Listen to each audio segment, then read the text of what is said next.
जय श्री राम। हम सभी पर श्री हनुमान जी की कृपा और बाबा श्री नीम करोली महाराज का आशीर्वाद सदैव बना रहे। जिसका भरोसा वीर हनुमान, उसका बिगड़ता नहीं कोई काम। नवरात्रि चल रही हैं। हम सभी भक्तों को नवरात्रि की बड़ी प्रतीक्षा, बड़ी ही अधीरता के साथ रहती है। वो इसलिए कि माता रानी के साथ साथ हमारे प्रिय श्री संकट मोचन महाराज जी भी पधारते हैं। जब हम माता रानी की पूजा पाठ विधि विधान से करते हैं तो माता रानी अपनी कृपा करके अपने भक्तों का हाथ श्री हनुमान जी को पकड़ा देती हैं, क्योंकि दादा महाराज ठहरे अष्ट सिद्धि नौ निधियों के दाता, जो स्वयं माता सीता ने उन्हें दी हैं, जिससे श्री हनुमान जी, श्री संकट मोचन महाराज जी अपने सभी भक्तों के दुख संकट दूर करते हैं और अपने भक्तों की पात्रता के अनुसार उन्हें फल भी प्रदान करते हैं। तो बाबा महाराज जी तो आतुर हैं हमारी सहायता करने के लिए, हमारे संकट दूर करने के लिए, हमें अपनी कृपा से कृतार्थ करने के लिए। अब जरूरत है हम अपनी पात्रता कैसे बढ़ाते हैं, और इस समय हमने अपनी पात्रता को बढ़ाने के प्रयास करने चाहिए, मन से, कर्म से और वचन से। जिस दिन हम उनकी पात्रता के अनुसार खरे उतरे, फिर संशय नहीं रहेगा, तनिक से वह संशय नहीं रहेगा। श्री बजरंगबली जी एक पल में रंग से राजा बना देंगे, सारी समस्याएं हल कर देंगे। कोई सोच भी नहीं सकता, पलक झपकते ही सब बदल सकता है। देखिए, नवरात्रि विशेष साधना का समय होता है।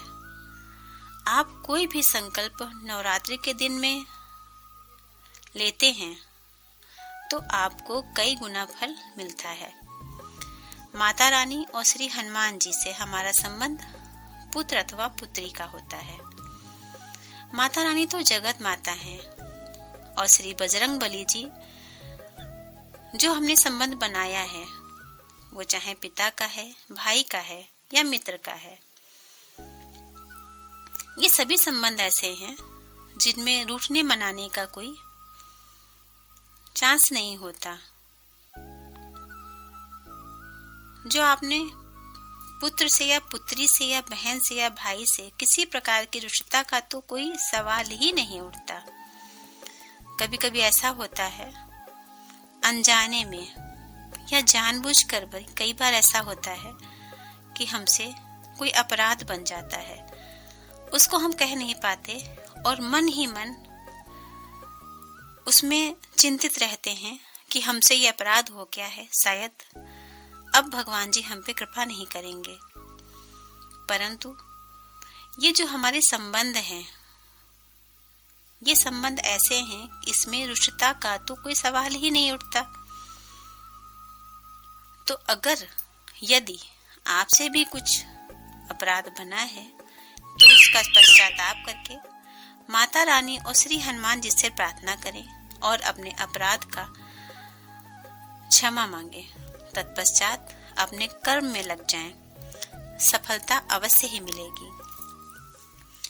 नवरात्रि के दिनों में माता रानी की पूजा तो अधिकांश घरों में होती ही है। चूंकि माता रानी और श्री हनुमान जी में माँ और पुत्र का संबंध है और श्री हनुमान जी माता जी के साथ सदैव रहते हैं, तो ऐसे में यदि माता रानी की साधना के साथ साथ यदि श्री हनुमान जी की साधना की जाए तो विशेष लाभ प्राप्त होता है। वैसे तो नियमित पूजा आराधना का ज्ञान अधिकांश लोगों को होता ही है, परंतु यदि कोई विशेष आवश्यकता है, कोई विशेष समस्या का समाधान चाहिए या कोई मनोकामना पूरी होने की इच्छा है, तो साधना भी विशेष करनी होगी। ये कुछ उपाय, इस उपाय को हम सभी नवरात्रि के किसी भी मंगलवार, शनिवार को ही कर सकते हैं। प्रातःकाल नित्य क्रिया से निवृत्त होकर आ जाइए। ये उपाय शनिवार और मंगलवार को इसलिए किया जाता है क्योंकि शनिवार श्री शनिदेव को और मंगलवार श्री हनुमान जी को समर्पित है। श्री हनुमान जी को समर्पित होने के कारण इसको खास माना जाता है। खासकर नवरात्रि में विधि विधान से श्री मंगल मूर्ति की पूजा अर्चना की जाए तो हम जो भी चाहें वो प्राप्त कर सकते हैं, क्योंकि कलयुग में श्री हनुमान जी ही जागृत देव हैं। और यदि ये उपाय शनिवार को किया जाए तो शनि ग्रह के अशुभ प्रभाव की भी हमें भयभीत नहीं कर सकते। शनिदेव के अशुभ प्रभावों से मुक्ति मिल जाती है लोगों को। श्री हनुमान जी की अर्चना करने से सब कुछ पा सकते हैं। इस चराचर जगत में कुछ ऐसा नहीं है जो प्रभु श्री हनुमान जी ना दे सकें। तो उसके लिए आप नित्य क्रिया से निवृत्त होने के पश्चात आप नवरात्रि की प्रधान देवी माता रानी की पूजा विधि विधान से करें। तत्पश्चात अपने आसन के दाहिने तरफ एक लाल आसन और रखें। और ये उपाय जो हम बता रहे हैं इसको यदि आप मंदिर में करते हैं तो अत्यधिक लाभ होगा।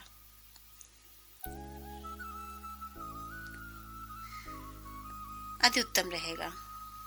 तो यदि आप मंदिर जा सकते हैं तो बाबा श्री हनुमान जी के विग्रह के ठीक सामने न बैठकर थोड़ा सा हट कर बैठें।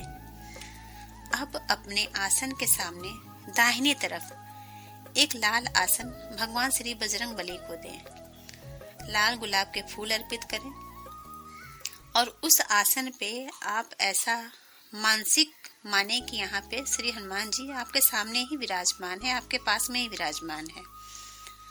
और एक दीपक चमेली के तेल का अवश्य प्रज्वलित करें। फिर बाबा महाराज का भोग आप मंदिर में समर्पित करें।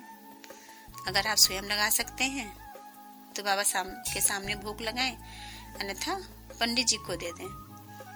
उसमें तुलसी का पत्ता जरूर भेंट करें। उसके पश्चात ओम हन हनुमते नमः का कम से कम 5 बार तो जप अवश्य करें, या आप राम राम राम राम भी कह सकते हैं, उसका जप करें। फिर अपनी हथेली में जल और पुष्प लेकर संकल्प लें और अपनी आवश्यकता श्री हनुमान जी के सामने बोलें। अपनी व्यथा, अपनी परेशानी हनुमान जी के सामने बोलें और श्री सुंदरकांड का पाठ या श्री हनुमान चालीसा के 9 पाठ, क्योंकि आप नवरात्रों में कर रहे हैं तो 9 पाठ करने अति आवश्यक हैं। और हनुमान जी से अपनी व्यथा कहें और 9 पाठ करें। उसी मंदिर में उसी दिन, मतलब कि शनिवार को ही, चमेली के तेल और लाल सिंदूर मिलाकर यदि आपको जाने दिया जाता है तो आप खुद ही या पंडित जी को भी दे सकते हैं, चोला अर्पण करें महाराज जी को। और शनिवार के दिन यदि आप श्री बजरंग बली को इमरती का भोग लगाते हैं, इमरती अर्पण करते हैं, बाबा को इमरती बहुत पसंद है, और शनिवार के दिन यदि इमरती का भोग लगाया जाए तो इसमें संशय नहीं कि बाबा बहुत जल्दी ही प्रसन्न हो जाते हैं। शाम के समय जब संध्या कालीन होती है, गोधूली बेला होती है, उस समय किसी पीपल के पेड़ के नीचे एक मिट्टी का दिया ले लें, उसमें सरसों का तेल डालें और सरसों के तेल का दीपक प्रज्वलित करें और उसमें थोड़े से 4-5 दाने उड़द के भी आप डाल सकते हैं। कोई लोहे का टुकड़ा डाल सकते हैं, थोड़े से तिल डाल सकते हैं। ऐसा करने से बाबा बजरंग बली बस प्रसन्न होते हैं और आपके सारे काम बनने लग जाते हैं।